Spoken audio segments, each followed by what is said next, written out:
Shalom teman-teman, kita bersyukur hari ini kita boleh bersama-sama di dalam acara ngopi, ngobrolin perkara iman, dan teman-teman kita hari ini akan coba meresponi dari seorang mualaf yang bernama Philip Yehuda.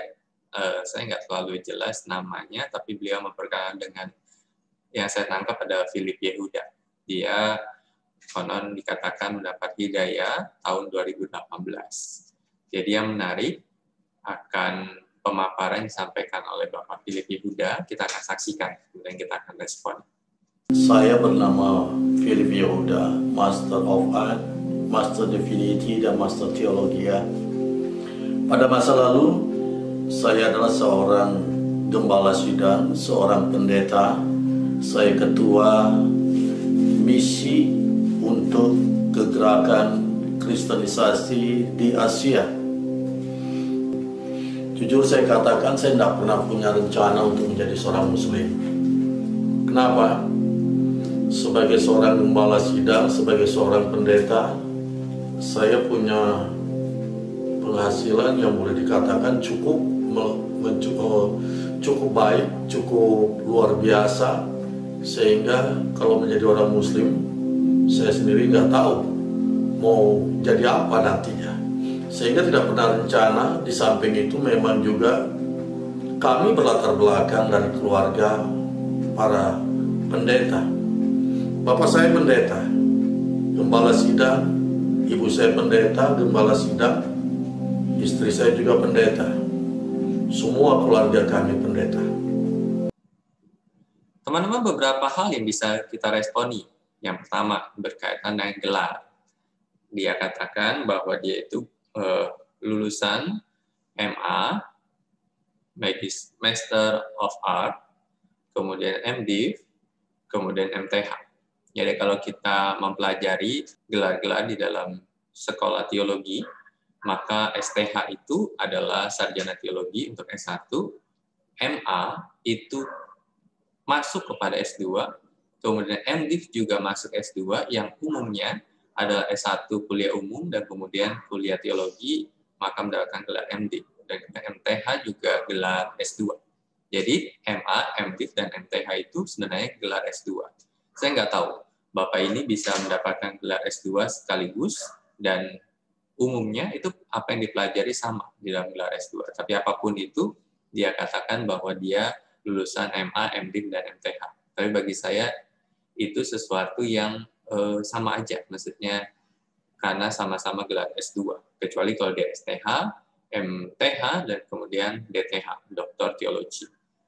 Tetapi dia tidak menyebutkan dia STH, karena biasanya STH dulu, baru MDiv dan MTH atau M. Kemudian, yang kedua, dia katakan bahwa dia itu adalah ketua misi kegerakan kristenisasi di Asia.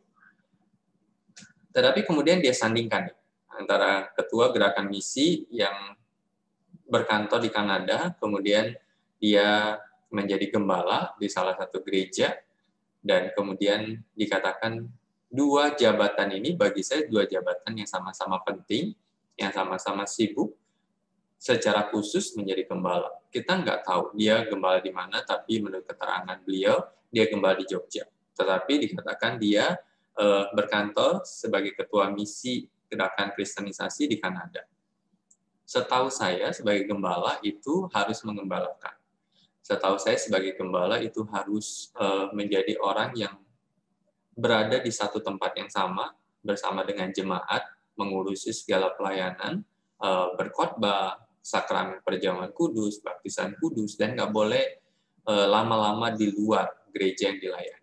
Di dalam Alkitab itu sebenarnya ada istilah bahwa seorang gembala, Paulus itu pernah mengutus Timotius dan Titus misalkan. Timotius diutus ke Efesus untuk menjadi gembala. Kenapa? Karena di situ ada jemaat, dan kemudian Timotius dianggap Paulus itu bisa untuk menjadi gembala jemaat di Efesus. Dan kemudian diutus di situ. Apakah Timotius ketika diutus dan kemudian dia ikut lagi pelayanan bersama dengan Paulus keliling untuk memberitakan Injil? Tidak. Dia berada di situ mengembalakan, memberi makan secara rohani, kemudian merawat jemaat-jemaat Tuhan di sana. Itu tugas gembala. Memang di dalam Alkitab itu ada dua istilah, gembala upahan, dan kemudian gembala yang berasal dari Tuhan. Gembala upahan itu bertujuan untuk kepentingan diri sendiri. Tetapi gembala yang berasal dari Tuhan, itu adalah gembala yang rela untuk menyerahkan nyawanya bagi domba-domba gembalaan Tuhan. Tapi yang dikisahkan oleh Bapak Philip Yehuda ini menarik, bahwa dia gembala, tetapi kemudian dia juga sebagai ketua yang berdomisili di Kanada, seperti itu. Itu sangat mustahil bagi saya, seorang gembala bisa lakukan itu. Yang kemudian yang selanjutnya adalah dikatakan papanya gembala sidang, ibunya gembala sidang. Nah, yang menjadi menarik adalah apakah papa dan ibu dari Bapak Yehuda, Philip Yehuda ini punya dua gereja yang berbeda.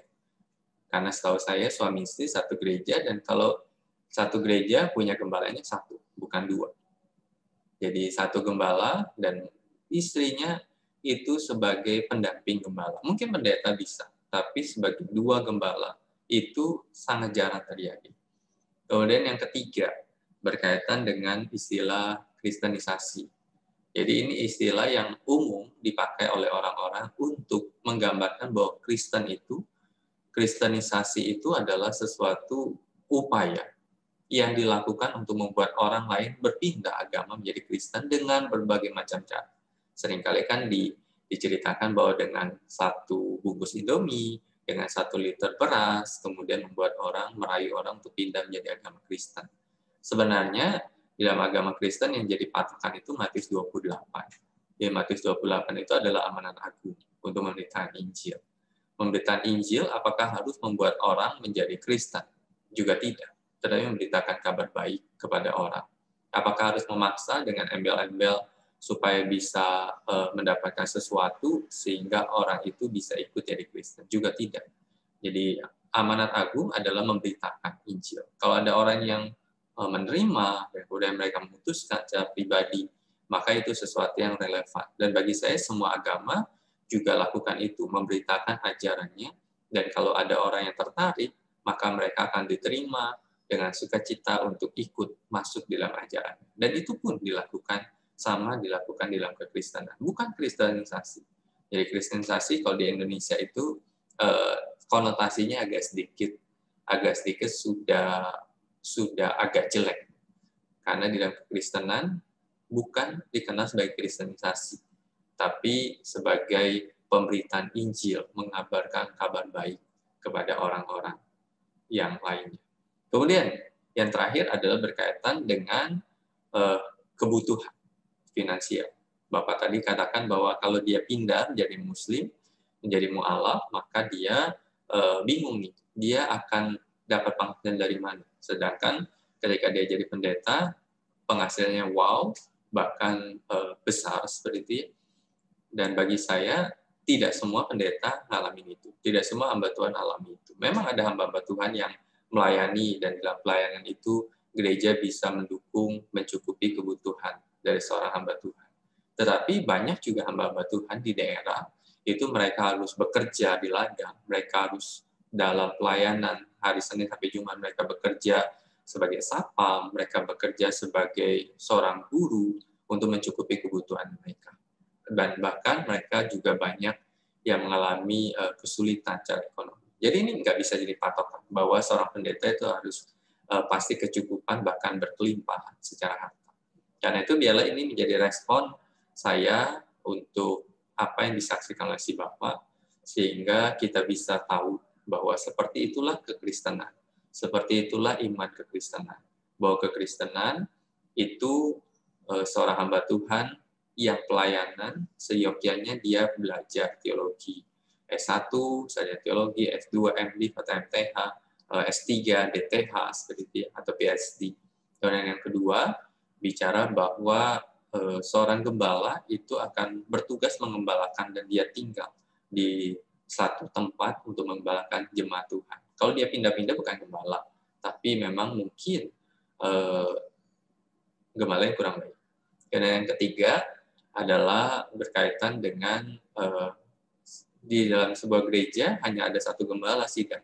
Kalau dua gembala sidang mungkin dua gereja, tapi suami istri tidak mungkin dua gereja seperti itu. Yang ketiga, yang keempat itu adalah Tidak semua hamba Tuhan berkelimpahan, tetapi kecukupan itu yang dijanjikan oleh Tuhan. Berikanlah kami pada hari ini makanan kami secukupnya.